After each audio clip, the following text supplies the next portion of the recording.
I'm here for you. I'm Nora O'Donnell with the CSED News.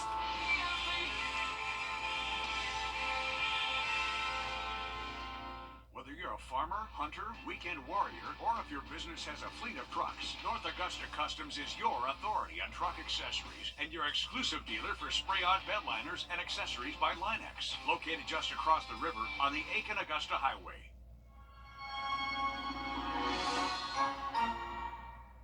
When you visit or work with Parker's Kitchen, your support makes a difference. You've helped us rank as Best Workplace in America. None of this happens without you. Thank you. Mike check. Live from Augusta with a First Alert weather update.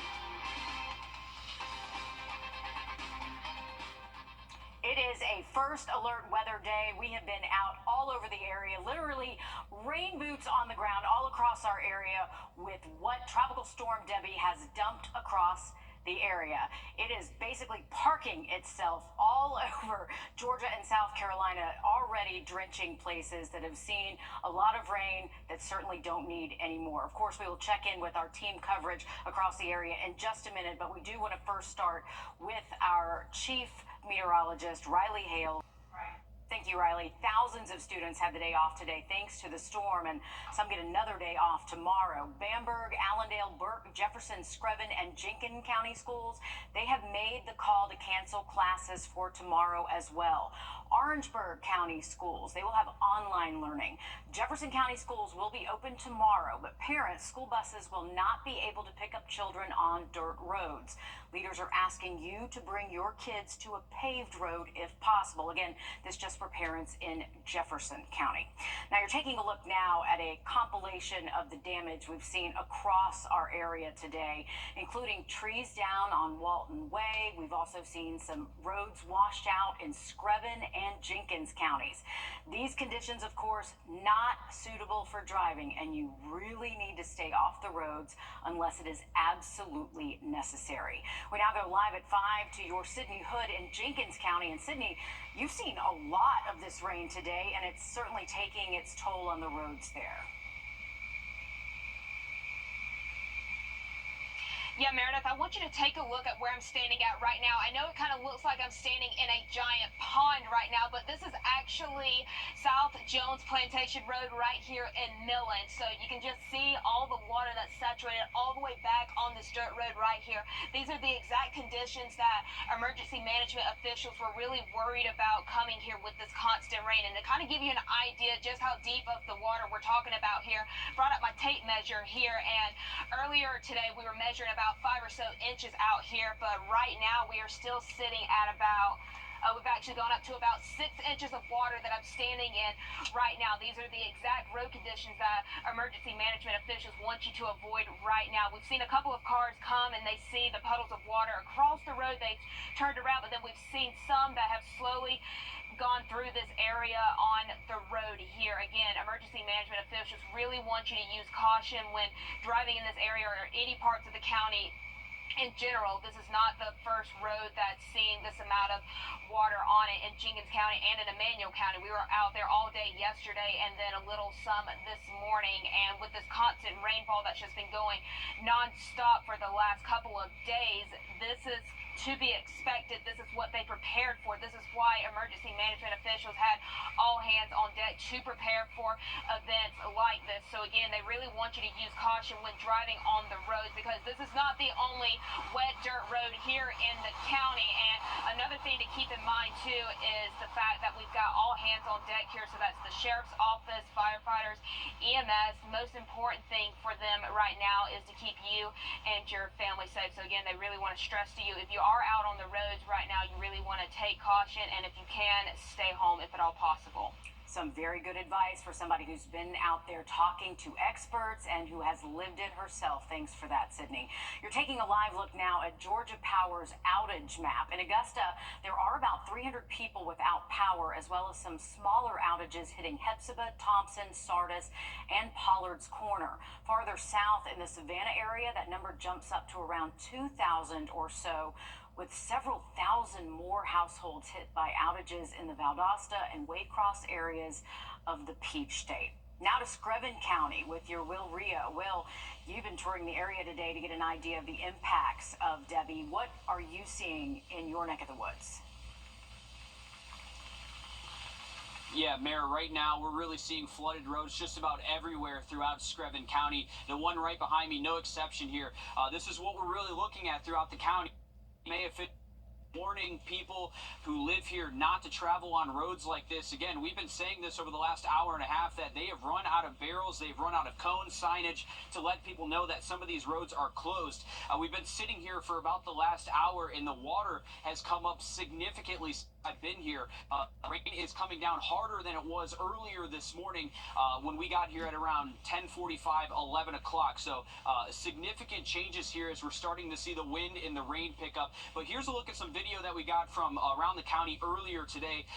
See some of those creeks and the rivers. Those are the main focal points for county officials right now, the EMA right now, that they want to tackle and try to rope off per se from a lot of people who live here. That's where they're seeing most of the flooding come onto those roads. Through Screven County, you see a lot of those dirt roads. They're more focused on the paved roads and highways right now because that's where those creeks are located and that's what's overflowing right now. So a major concern is we're starting to see heavy rainfall here in Screven County. We asked the question earlier in the show, when is this going to end? That's something that county officials are praying for right now, and their fingers are crossed that they're not going to see too much more damage here across the county. We've had down trees, we've had down power lines as well. We were with EMA officials earlier today for their briefing. I mean, the calls were coming in one after another. They couldn't even keep up with it. So at this point, it's a waiting game for them.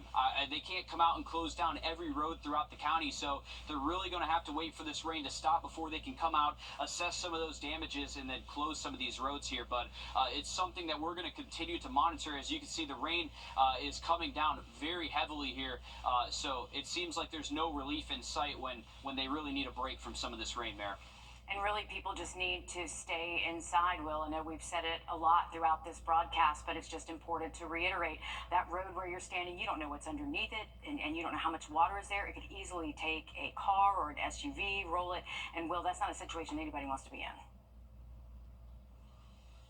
Absolutely. That's the one thing the EMA director told us is that they want people to stay home. They don't want their first responders going out having to save.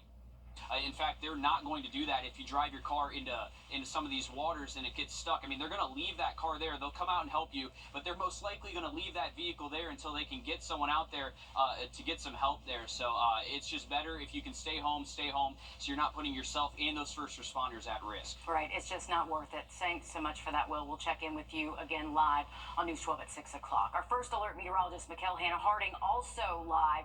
He joins us at the Savannah River Lock and Dam. And Mikkel, a lot of the focus in recent weeks have been low river levels. I mean, could we see maybe the opposite problem now with flooding due to all of this rain? Well, Mayor, thankfully here in Augusta, we should be able to stay from any action or minor flood stages at the lock and dam. There has been an issue though recently, like you said, with those low river levels. So maybe this rainfall can help kind of replenish that. But I don't think we'll see an overabundance to where we see flooding issues. We can take a look at the river right now, though. It has a pretty good flow, flowing just underneath 9,000 cubic feet per second, which is pretty average for the river. And again, just looking at the river, not seeing anything too noticeably alarming here. So just a pretty consistent flow of rainfall that we have seen out here. I know the river is forecasted to rise about 6 more feet in between now and Thursday, which sounds troublesome, but it will stay well below that action flood stage. We do have flood warnings near Burton's Ferry. That section of the Savannah River that kind of borders Screven County and Allendale County is forecasted to rise about 5 more feet, but they also should stay below that flood stage, that action flood stage through Thursday. And then the Ogeechee River is forecasted to crest a little over 6 feet by Thursday night. That would put them in minor flood stage, and that's near Midville, Georgia. So thankfully here, we're doing okay in terms of flooding concerns from the river, and in general, we've seen about an inch and a half of rainfall in this area of Augusta, but just a short drive, an hour and some change south of Wrdw, and we're seeing some pretty significant impacts, as you heard from Will and Sydney, with those flooded roadways. So thankfully here in Augusta, we're just not seeing the brunt of Debbie. That's good to hear, Mikkel, just because obviously anytime it rains and rains this much, of course, we have a concern about the river. We'll check back in tomorrow, though, to see if those water levels are too high for our kayakers. That could be a concern later. We'll check in with you in a bit, though. Thanks for that update. Meanwhile, state officials say some parts of South Carolina are already experiencing life-threatening flash flooding, and they say we still don't know what all is to come from Debbie. Mary Green brings us the latest from the state's Emergency Operations Center in Lexington County. Governor Henry McMaster and other state officials briefed the press and South Carolinians here earlier this afternoon. They say flooding remains the main concern in South Carolina, described as potentially catastrophic for some parts of the state. With that comes the strong word of caution to stay out of floodwaters. The Department of Environmental Services reminds people you don't know what's in these waters, with dangers ranging from snakes and other animals to harmful bacteria and chemicals. Around 50 state roads were closed as of earlier this afternoon because of flooding, along with 2 ramps on Interstate 95 in Jasper County, with those numbers likely to change as conditions change. Officials say they're concerned about rising river levels, particularly in the PD Basin and the entire coastal plain, which could experience moderate to major flooding. This river flooding could last long term, cutting off access to some communities. I can't stress enough the need to avoid flooded roadways. Your life is not worth taking the risk. And to this point, the governor has not issued any evacuation orders or state agency closures. He told me earlier this afternoon he does not anticipate that changing for now. Reporting Lexington County, I'm Mary Green. Thank you for that, Mary. We have seen some pretty strong wind gusts at times between 30 to 40 miles an hour across many of our central and southern counties, and we are still tracking rain from Debbie. We'll have that update just after the break. Time and temp, brought to you by your First Alert weather team. We have an update for you. Bamberg County schools are closing tomorrow and Thursday. Allendale, Burke, Screven, and Jenkins County schools have made the call to cancel classes for just tomorrow. Orangeburg County schools will have online learning.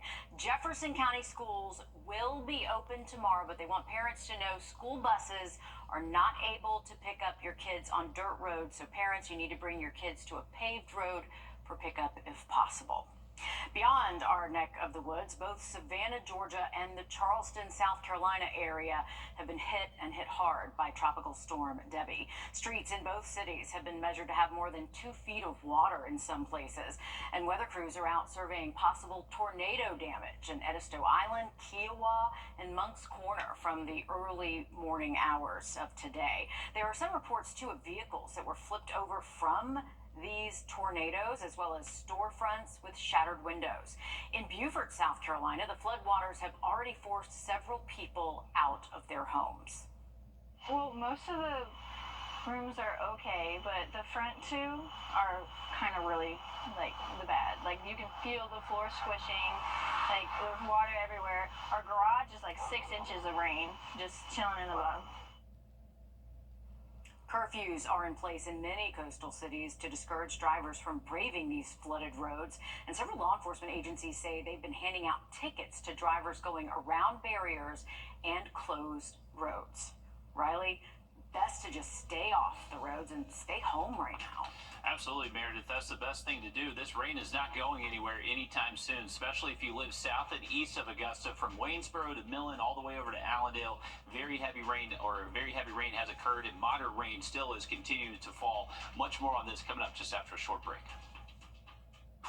Saw was some good steady rain and a little bit breezy at times. Nothing too substantial there in Columbia County. I have a look again at that forecast later into the week for you just a bit. All right, thanks, Riley. Thousands of students had the day off today thanks to the storms, and some get another day off tomorrow. Allendale, Burke, Screven, and Jenkins County schools have made the call to cancel classes for just tomorrow. Bamberg County schools are closing tomorrow and Thursday. Orangeburg County schools, they will have online learning. Jefferson County schools will be open tomorrow, but parents, you need to know school buses will not be able to pick up your kids on dirt roads. You need to bring your kids to a paved road for pickup if possible. I want to show you a look now at just some of the damage reports from our area today, thanks to Debbie. Now, this includes trees down on Walton Way and several roads washed out in Screven and Jenkins counties. Now, compared to the Georgia coast and the South Carolina coast, this damage is minimal, but still something you do not want to be driving in unless it's absolutely necessary. Here's another live look at Georgia Power's outage map. In Augusta, there are about 300 people or so without power, as well as some smaller outages hitting Hepzibah.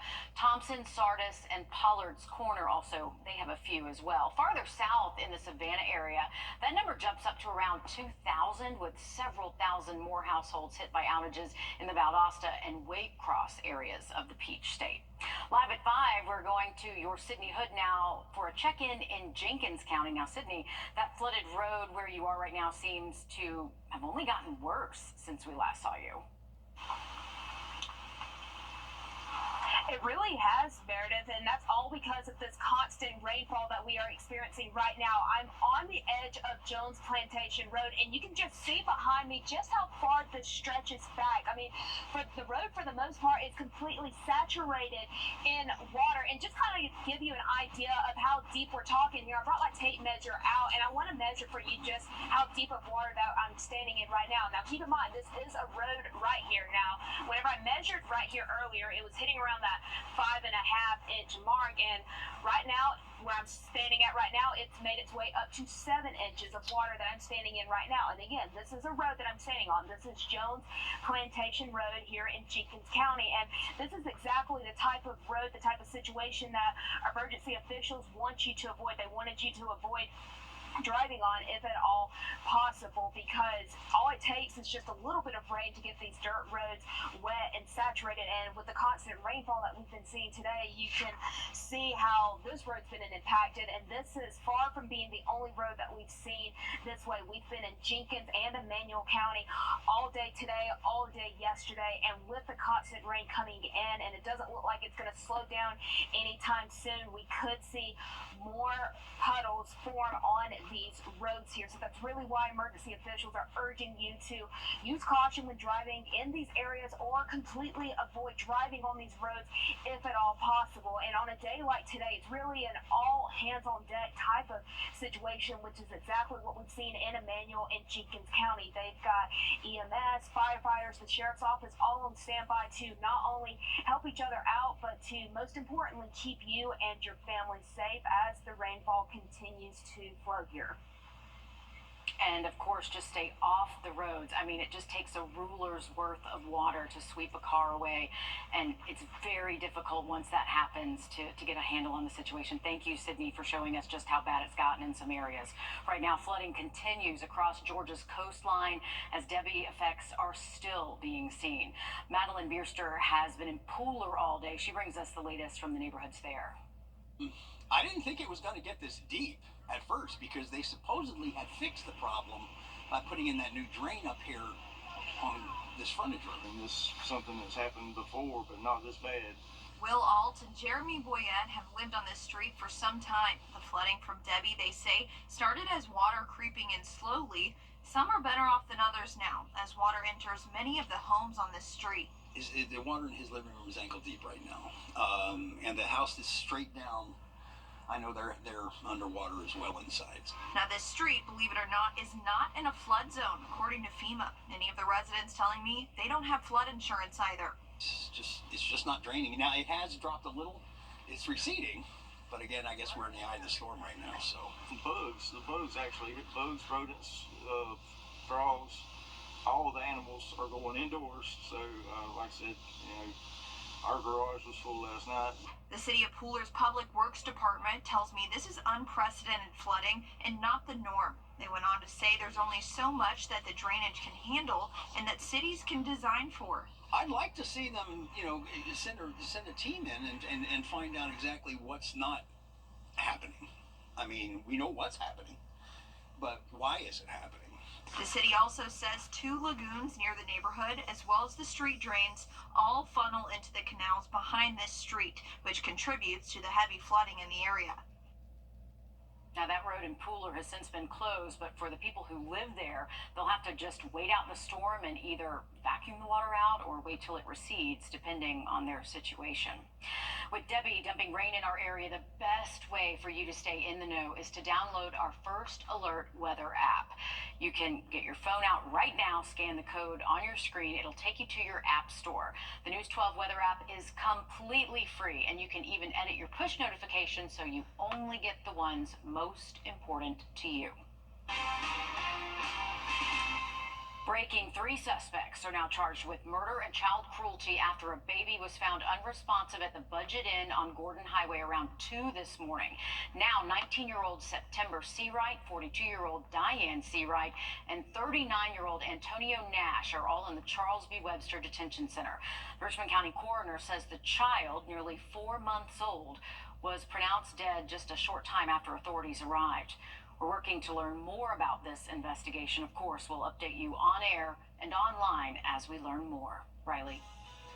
Well, we are also continuing to track a good bit of rain from Debbie across the area and also seeing some pretty gusty winds. Now seeing a gust over 30 miles an hour in Millen and Aiken. Another update on this forecast for us just after the break.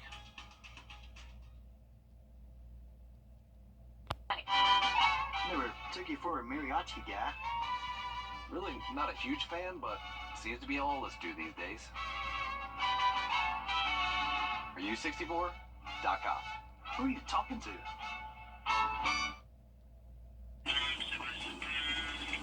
Live at 5, you're looking at the live view of driving conditions along I-20 this evening. Don't worry, it is a passenger in the car taking this video, but just want to show you what it looks like in Augusta. Augusta, thankfully, has been spared quite a bit of the rain, but our southern counties, those are the ones who are really paying the price when it comes to Debbie. And Riley, as it seems right now, it doesn't look like Debbie is in too much of a hurry to go anywhere right now, which is only bad news for the places that are continually getting drenched with rain. Absolutely right, Meredith. Unfortunately, the slow movement of Debbie is what has brought the significant flood risk across the area today. Live look over downtown Augusta showing wet conditions and still looking at pretty steady rain being reported across most of Augusta. A little bit breezy, too. Out at the airport, we have a sustained wind up to 22 miles an hour. That is definitely a pretty windy afternoon there. Here's a current look at Debbie. The center of it still kind of centered right over downtown Savannah, and that's eventually just going to move a little bit offshore as we head into tonight. But take a look at this rain band just gradually rotating inland and impacting most of the CSRA. A little bit heavier rain wherever you're seeing that yellow color, and even seeing some orange shades to where those rain rates could be getting close to 1 inch per hour, and that's what causes the flood threat. So we can see 8 inches of rainfall over several days and not necessarily cause a lot of issues, but it's the several inches of rain in an hour that causes that flood risk. So we have seen that materialize in northern Screven County. Also, all of Jenkins County and most of Allendale County is still included in this flash flood warning, and that is one of the highest tier weather warnings that does get issued by the Weather Service, so take that very seriously.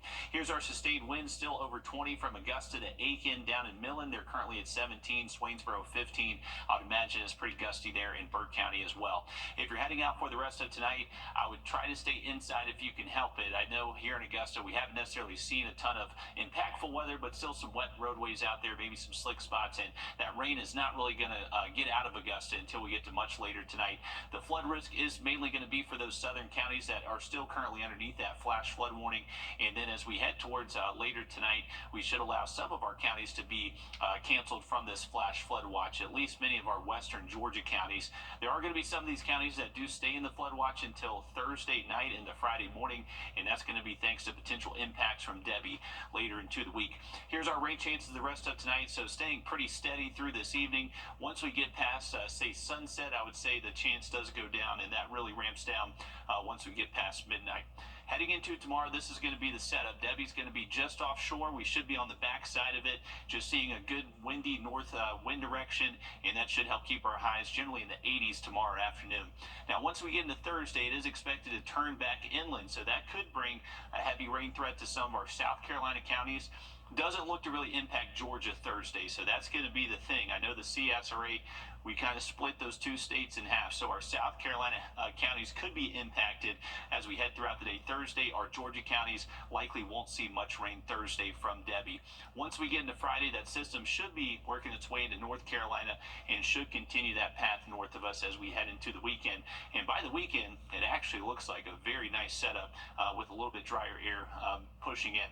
The flood risk is still going to continue, though, the next couple of days as Debbie does move back inland. So you can see that flood risk still a concern for many of our South Carolina counties, but just not anticipated to be a really huge threat for many of our Georgia viewers. Take a look at the spaghetti plot. So this is just showing you where the center of the storm is expected to be. Each model just shows a different, or each line just shows a different weather model, and you can see the models are kind of all over the place on where the center of Debbie will be by the time we get to that time frame. So where the center of the storm is, if it's a little bit further south, like these are saying, then that definitely could impact more of our counties. If it takes a more northern threat, then that's really just going to pass us by and not really bring us too much more from Debbie later into the week. So make sure you're keeping it here for those updates. It looks like we will see a break from the rain tomorrow, but still pretty breezy out there. And then first alert possible again for your Thursday. All right, thanks for that, Riley. With all of this rain, a lot of focus has centered to the Savannah River and whether it has all the ingredients it needs to flood now. Your first alert meteorologist, Mikkel. You say it's not likely for the river to reach that critical point where the flood will begin. It's not likely to happen, correct?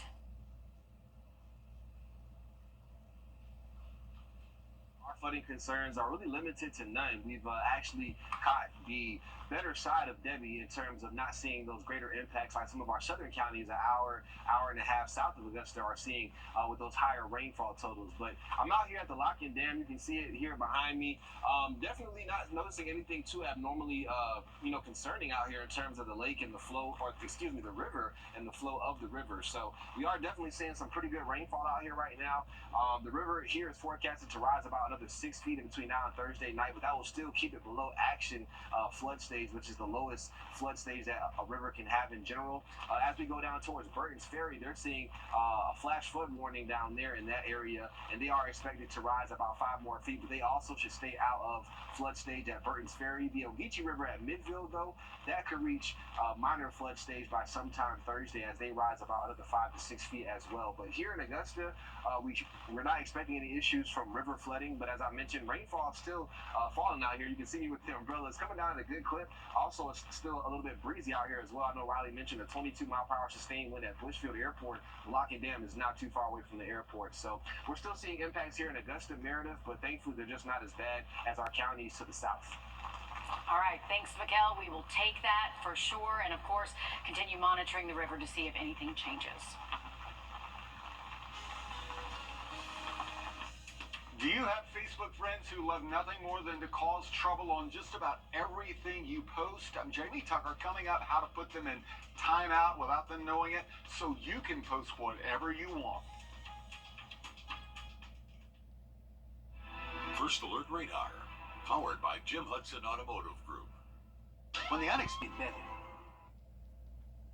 The election season brings out the worst in some people, especially when you start scrolling through Facebook. Our Consumer Tech reporter Jamie Tucker says it's possible to share your true feelings on Facebook without causing problems in real life. What the Tech, sponsored by Augusta Preparatory Day School. Most of us have already done this. We post something to Facebook only to have a couple of friends hijack the post, leaving nasty comments. Well, there is a little-known Facebook feature that lets you post whatever you like for only some people to see. The secret is in Friends List. Here's how it works and why you may want to use them. Create a list of like-minded friends. You can do that by going to your friends, and at the bottom there's an option for custom lists.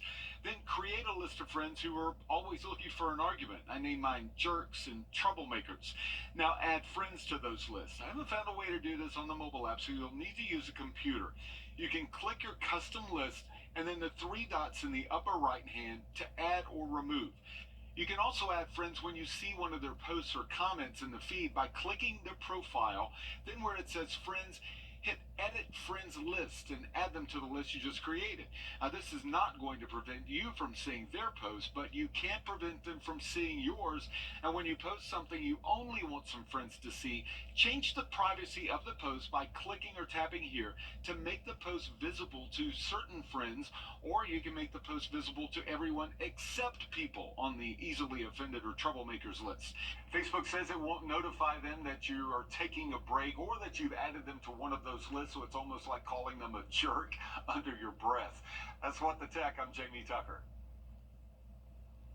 Yet another industry that Tropical Storm Debbie is impacting: air travel. Tonight I want to show you a live look at FlightAware's aptly named misery map. Okay, all the red that you see there, canceled and delayed flights. Miami International Airport has been hit hard with more than 75 cancellations in just the last 24 hours. Augusta Regional Airport had just 3 cancellations in the last day. So Riley, not too bad, but I expect these to last well into tomorrow as the flooding continues.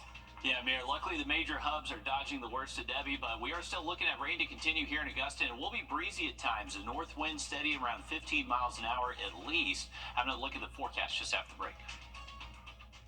Again, I'm Welcome back, folks. Here, look from our Wheeler Road camera, and you can see our pine trees swaying around here. It's pretty breezy conditions right now out in Augusta. I-20 in the distant frames right there, and you can definitely see some wet roadways on I-20. If you can stay inside, that's going to be the best spot to be. We do have this rain and breezy conditions just going to continue for several more hours, and most likely through sunset. We should see most of the rain from Debbie leave the CSRA as we head into the overnight, mostly dry heading into tomorrow, but we are bringing back the potential maybe for some heavy rain to return by Thursday. So here's a look at kind of what we're looking at next later into the week. Tomorrow we will see some relief from the rain, generally just kind of breezy and cloudy out there. Once we get into Thursday, I would imagine many of our South Carolina counties have at least a decent chance of seeing rain from Debbie as it moves inland. And then as we get into Friday, we're starting to get on the backside of that storm, a little bit drier outlook, and that's when those temperatures do start to warm up just a tad more too. So that's what we're looking at the next 3 days. For tonight, just watch out for the rain through sunset. I would say after midnight, the rain chances do look lower for most of our communities. Heading into tomorrow, it looks like a decent Wednesday afternoon, mostly dry for the CSRA, a good steady north wind that could be gusty at times, maybe 30 to 35 miles an hour. But as we head into Thursday, Debbie moves back inland, and we're going to have to track the potential impacts for some of our counties. All right, thanks for that, Riley. And in the meantime, please stay off the roads. Let the emergency crews do what they need to do. We're back for Live at 6 o'clock next.